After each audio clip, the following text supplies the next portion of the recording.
Olá, meu nome é Ricardo Guimarães, eu sou casado com a Lili há 44 anos, tenho 4 filhos, 3 netos, alguns adolescentes, trabalho para grandes empresas, vivendo esse mundo maluco, e eu vou aqui contar para vocês o que a gente está compreendendo sobre o mundo, para talvez ajudar você a tomar boas decisões a respeito da educação que você dá para seus filhos, para a sua carreira, trabalho, enfim, com relação ao futuro de todos nós.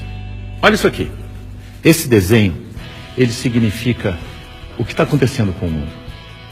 Parece um cardiograma, mas não é um cardiograma.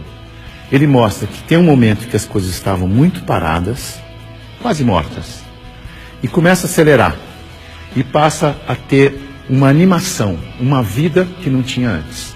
Tudo ficou acelerado. Sabe por quê?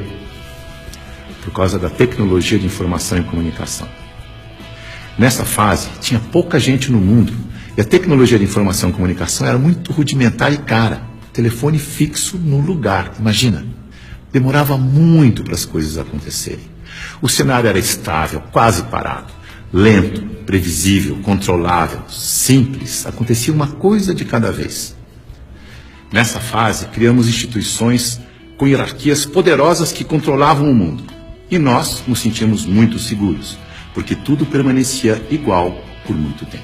O indivíduo se submetia ao grupo, abria a mão da sua individualidade, aprendia a regra do jogo e a vida seguia em frente. Isso deu certo por um bom tempo. Aí, com mais gente no mundo e com uma tecnologia de informação e comunicação mais poderosa e mais barata, todo mundo tomando decisão o tempo todo, numa velocidade absurda, o mundo começou a ficar instável, dinâmico, rápido, imprevisível, transparente, fora de controle, complexo, e nessa dinâmica toda, além da instituição, surge um novo personagem muito poderoso. O indivíduo conectado em rede, que acessa tudo e a todos o tempo todo. Mobiliza pessoas, trabalha, produz conhecimento sem precisar das estruturas e da permissão das instituições. Aquelas instituições hierárquicas e controladoras estão tendo que aprender a lidar com esse novo cenário, com esse novo indivíduo mais conectado, mais livre, mais móvel, mais bem informado e crítico. O mundo mudou tanto que pessoas de muito sucesso naquele cenário estão tendo muita dificuldade para manter seus negócios e empregos nos dias de hoje. Eu vou contar a história de um executivo muito importante, de uma organização global, poderosa, que estava tendo problemas enormes. Prejuízo, perdendo o mercado em todos os países em que tinha operação. Tinha brigas políticas internas entre departamentos, entre regiões, escândalos públicos, corrupção no financeiro e tudo acontecendo ao mesmo tempo com toda essa transparência ao vivo e a cores do tempo real. Esse grande executivo viu aquele cenário e disse: eu não dou conta dessa complexidade, dessa velocidade, dessa transparência toda. Eu me demito. Aqui está ele. É o nosso querido Bento. O Bento foi sucedido por um outro executivo, que parece que foi feito sob encomenda para lidar com essa época de tanta inovação, onde o indivíduo tem que ser mais autônomo, mais senhor de si, não se submeter à instituição, mas, pelo contrário, liderar a instituição. Chico aceitou o desafio. Aqui está ele, de um jeito fácil de comparar e ver a diferença entre ele e o Bento. Veja que o Bento está arcado, submetendo ao protocolo e às regras da instituição. O Chico está mais senhor de si. Para ele ajudar a igreja, ele tinha que mudar a igreja.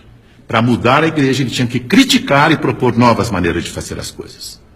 Porque do jeito que deu certo no passado, não era o jeito que ia dar certo no novo cenário. E ele começou a criticar e a mudar tudo usando o discernimento, o bom senso e os seus valores, que são os mesmos da instituição. A cadeira, por exemplo, ele pediu uma cadeira mais simples, mais leve, mais prática, que ele mesmo pudesse carregar.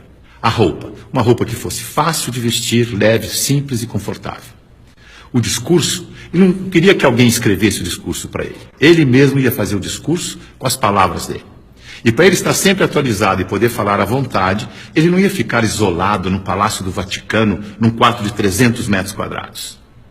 Escolheu morar no Palácio Santa Marta, num quarto de 30 metros quadrados, junto com os outros 400 padres e bispos que viajavam pelo mundo, e ele ia almoçar com esses padres e bispos para poder conversar, trocar ideias e saber o que estava acontecendo no mundo. Mandou tirar o vidro do Papa Móvel para poder falar com o povo. Mudou a política de investimentos do Vaticano para ficar de acordo com as crenças da Igreja. Isto é, investir em empresas que prezam os valores cristãos, porque se a política de investimento não estiver de acordo com as crenças da Igreja, como é que ele ia ter credibilidade quando ele fosse vender a fé da sua Igreja? Veja que ele está colocando em prática o seu discernimento para mudar tudo na instituição, da cadeira aos investimentos.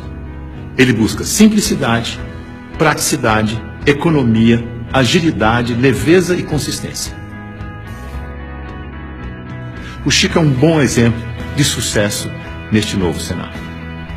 A mudança é tão grande que os historiadores dizem que está terminando a sociedade industrial e está começando a sociedade do conhecimento, a sociedade em rede, a sociedade do indivíduo conectado em rede. É uma época de transição e nós estamos aqui, exatamente no meio dessa transição. Veja o que está acontecendo.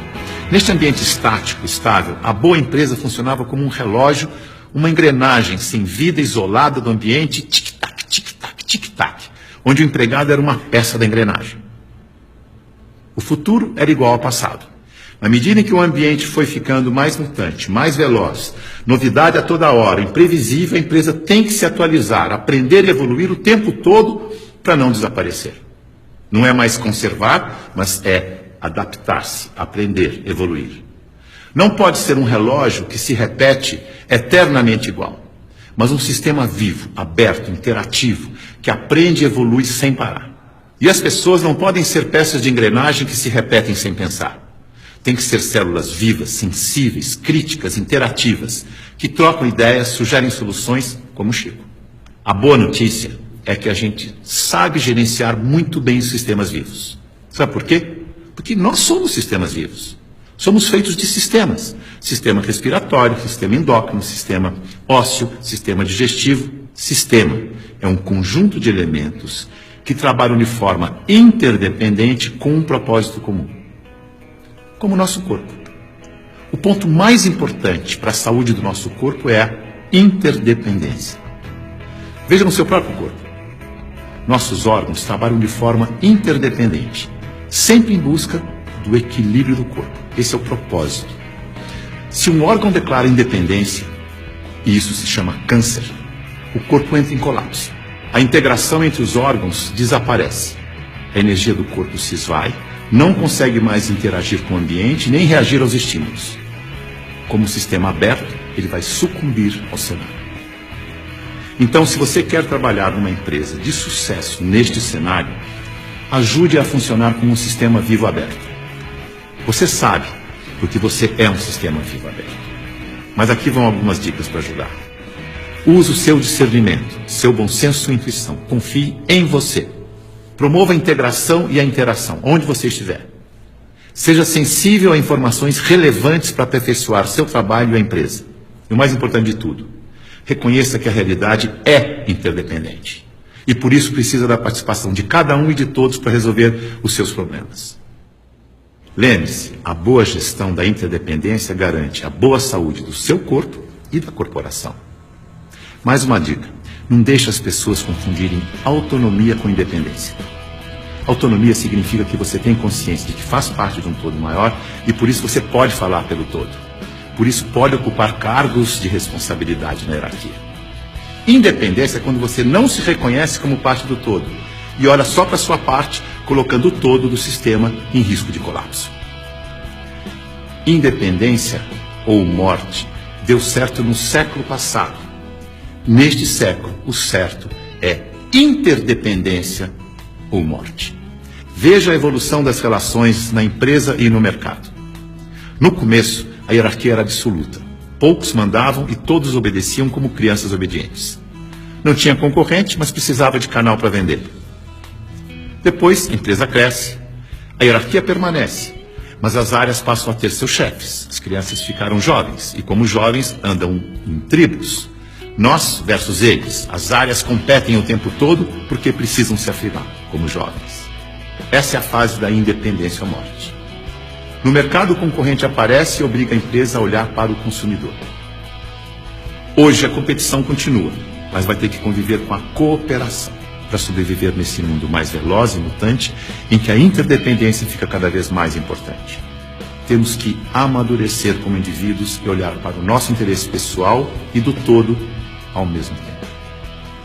O Papa Chico, quando falou do meio ambiente na sua encíclica, ele não falou com os cristãos apenas.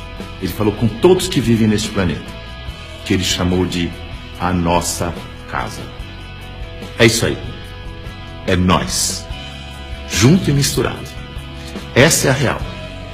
Esse é o futuro, com as pessoas mais valorizadas, mais bem informadas e fazendo melhores escolhas para suas vidas. Boa sorte.